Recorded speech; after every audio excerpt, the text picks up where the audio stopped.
शहर के बोदाबाग क्षेत्र में सड़क की बदहाल स्थिति, धूल प्रदूषण और सीवर पेयजल पाइपलाइन क्षति को लेकर स्थानीय रहवासियों और व्यापारियों में भारी आक्रोश देखने को मिल रहा है। क्षेत्रवासियों ने प्रशासन को चेतावनी देते हुए कहा कि यदि जल्द समस्या का समाधान नहीं किया गया तो 29 मई 2026 को सुबह 9 बजे रविदास चौराहा बोदाबाग में शांतिपूर्ण चक्का जाम किया जाएगा। रहवासियों का आरोप है कि नीम चौराहे से बाईपास तक की डामर सड़क भारी वाहनों के लगातार आवागमन से पूरी तरह जर्जर हो चुकी है। करोड़ों रुपए की लागत से डाली गई सीवर मेन लाइन और चैम्बर भी क्षतिग्रस्त हो गए हैं। सड़क दबने से नालियां और पेयजल पाइपलाइन जगह जगह टूट गई हैं, जिसके कारण सीवर का पानी पीने के पानी में मिलाकर घरों तक पहुंच रहा है। स्थानीय लोगों ने बताया कि सड़क के गड्ढों में बाईपास निर्माण कंपनी द्वारा मिट्टी भर दी गई है, जिससे पूरे दिन धूल उड़ रही है। इसका सबसे ज्यादा असर सड़क किनारे रहने वाले परिवारों, दुकानदारों, अस्थमा मरीजों, नवजात शिशुओं, पदयात्रियों और 2 पहिया वाहन चालकों पर पड़ रहा है। भारी वाहनों की आवाजाही से आए दिन छोटे मोटे हादसे हो रही हैं और कभी भी बड़ी दुर्घटना हो सकती है। प्रदर्शनकारियों ने मांग की है कि सड़क का तत्काल डामरीकरण कराया जाए, नाली और पेयजल पाइपलाइन का सुधार कार्य हो, भारी वाहनों के प्रवेश पर समय सीमा तय की जाए तथा धूल नियंत्रण के लिए नियमित पानी का छिड़काव कराया जाए। साथ ही जिम्मेदार अधिकारियों के खिलाफ कार्रवाई की भी मांग उठाई गई है। क्षेत्रवासियों ने कहा कि यदि उनकी मांगों पर शीघ्र कार्रवाई नहीं हुई तो वे शांतिपूर्ण आंदोलन के साथ न्यायालय का भी दरवाजा खटखटाएंगे। लोगों ने उम्मीद जताई है कि उप मुख्यमंत्री एवं जिला प्रशासन इस गंभीर समस्या पर त्वरित संज्ञान लेकर राहत दिलाएंगे। पिछले 2 माह से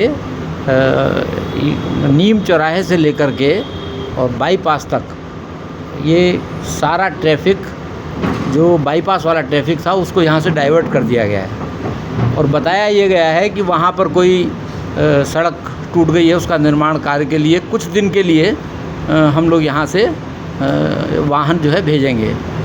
और कई बार इसकी डेट दी गई, 1 हफ्ते में ठीक हो जाएगा, 10 दिन में ठीक हो जाएगा, 15 दिन में ठीक हो जाएगा।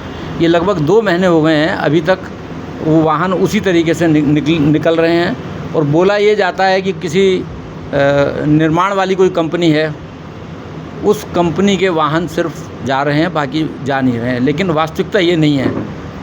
बाईपास से जाने वाले सारे वाहन इसी रोड से जा रहे हैं और ये सड़क इस हिसाब से बनी हुई भी नहीं है। ना तो 1 वे ट्रैफिक है यहाँ पर और ना ही ये इतनी चौड़ी सड़क बनी हुई है और ना ही सड़क की क्वालिटी इस तरीके की है कि जिस पर से इस तरह के भारी वाहन जो है गुजारे जा सकें।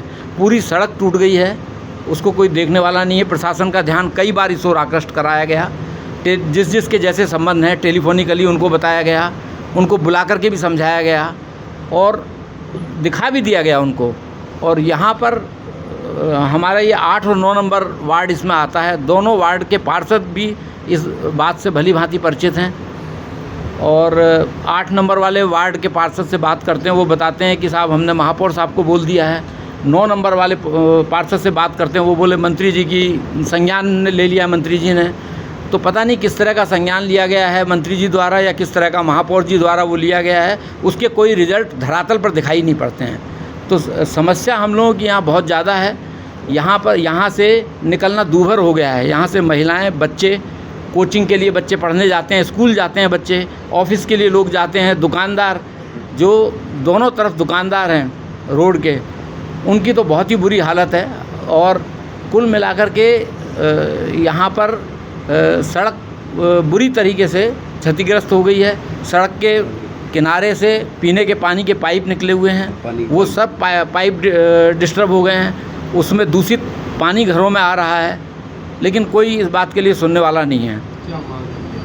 हाँ, हम लोगों की बहुत छोटी छोटी मांगें हैं। हम लोगों की मांग है कि सबसे पहले तो ये जो ट्रैफिक यहाँ से निकल रहा है इसको बंद कराया जाए, है ना, या तो फिर इसको दूसरी तरफ डाइवर्ट किया जाए। यूनिवर्सिटी वाली रोड भी है, कुछ ट्रैफिक वहाँ से भी डाइवर्ट कर दिया जाए तो लोड ही आधा हो जाए कम से कम। लोगों ये तो प्रस्ताव दिया था बीच में सर। हाँ, आप सुबह से 7 बजे से 12 बजे तक ट्रैफिक रोक दीजिए, फिर 5 बजे से 10 बजे तक रोक दीजिए, तो थोड़ा हम लोगों का भी जीवन चलता रहे। समस्या ये है कि बाईपास के लिए जो काम का सामान जा रहा है पूरा उन्होंने उसी बहाने कैसी व्यवस्था है कि बहुत ईंटें जा रहे हैं। अभी 4 ठो ईंटें ट्रक गए, ईंटा तो वहाँ लगना नहीं, ईंटा वहाँ से आता नहीं है।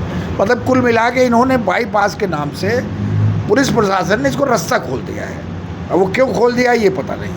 और दूसरी चीज़, अभी अभी अब मैंने इतनी तकलीफ हमको नगर पालिका निगम से कि अभी आनंद नगर बोला कि 2 महीने रोड बनी है, 2 महीने पहले, उसमें अब सीवरेज खोद रहे हैं, वही नगर निगम की तरफ से सीवरेज खोद रहे हैं। मतलब हम लोगों के टैक्स का पैसा, भाई हम ही लोगों का पैसा है। कोई आदमी मंत्री विधायक तनख्वाह लेता है, कोई पैसा थोड़ी देता है, हम लोगों के टैक्स का पैसा है।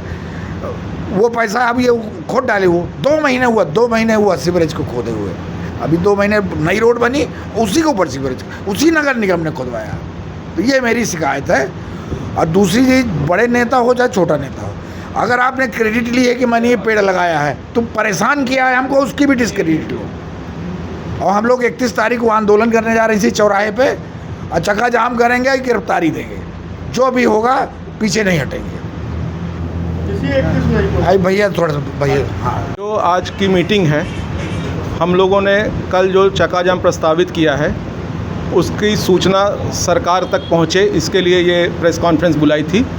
और हमारी जो लगभग छोटी छोटी डिमांड्स हैं, 4-5 डिमांड, जैसे जो ये रोड टूट गई है इसको पूरा नए सिरे से बनाया जाए, सीवर लाइन टूट गई है उसको रिपेयर किया जाए, पानी की पाइपलाइन टूट गई हैं उन्हें रिपेयर किया जाए।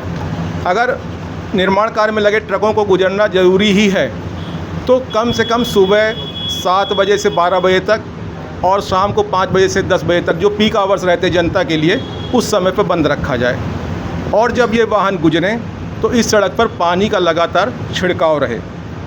इसके अलावा जिन अधिकारियों ने बिना सोचे समझे इस सड़क पर इस तरह की अनुमति दी, उनके विरुद्ध भी जो भी कानूनी कार्रवाई हो वो सरकार करे, और जो नुकसान हुआ सरकार उनसे वसूली भी करे। यही हम लोग छोटी मांगे हैं। और बाकी हमारे साहब मलानी साहब, वरिष्ठ नागरिक, एम्बुलेंस और स्कूल के वाहन, इनको अलग रखा जाएगा। मेरा पुलिस प्रशासन से ये निवेदन है कि वो ऐसी व्यवस्था बनाए कि सिर्फ वो वाहन निकल सकते हैं, हमें उसकी कोई आपत्ति नहीं है। उसके अलावा कोई भी वाहन ना तो इधर जाएगा ना तो उधर जाएगा, ये सारी जिम्मेदारी पुलिस प्रशासन की रहेगी। हम लोग ने अंतिम निर्णय कर लिया है कि हम गिरफ्तारी देंगे, हम पूरा दिन बैठेंगे जब तक इसका, और ये भी नहीं, लिखित आश्वासन हमें चाहिए, लिखित आश्वासन वरिष्ठ अधिकारियों से चाहिए। अब ये नहीं चलेगा कि कोई भी आ जाए, पार्षद आ जाए, वो पार्षद लोगों ने हम लोग मिल लिया, कुछ नहीं कर रहा, कोई काम नहीं कर रहे हैं। सिर्फ मतलब इतनी ज़्यादा भर्रेसाई हो गई है कि लग रहा है हे भगवान, मतलब कहाँ हम लोग रह रहे हैं, मतलब अति हो रही है। इसको थोड़ा सा देखें। हमारे भैया हैं, वरिष्ठ वो हैं, वो विकास पुरुष हैं और निश्चित रूप से वो काम कर रहे हैं, हम इसमें बिल्कुल, लेकिन कम से कम मॉनिटरिंग भी करें। वो इंजीनियर भी हैं, वो देखें तो कि किस तरह की चीज़ें बन रही हैं, मतलब अति हो रही है। अभी बिजली का हमारे यहाँ लगा है, उसमें मतलब वोल्टेज ही नहीं है, सभी के कूलर बंद हैं, सभी छोटे छोटे बच्चे हैं, इस गर्मी में नानी के घर आए हैं, दादी के घर आए हैं, मतलब कोई सुनने वाला नहीं। बस सबके वीआईपीज़ चीज़ें अच्छी बेहतर रहें। एक आम नागरिक का भी देखे, वोट वो भी देता है, सभी वोटों की एक ही कीमत है, चाहे बड़ा आदमी हो, चाहे वीआईपी आदमी हो, चाहे गरीब आदमी हो। गरीब आदमी की भी सुनवाई, और इस समय ऐसा लग रहा है कि गरीब आदमी की कहीं सुनवाई नहीं हो रही है, खासकर रीवा में तो कहीं सुनवाई नहीं हो रही। अब हम लोग बहुत ही मतलब, अब शब्द ही नहीं है मेरे पास कि मैं उसका विरोध किस तरह से करूं, तो अब हम लोग अपना विरोध शांतिपूर्ण ढंग से करेंगे।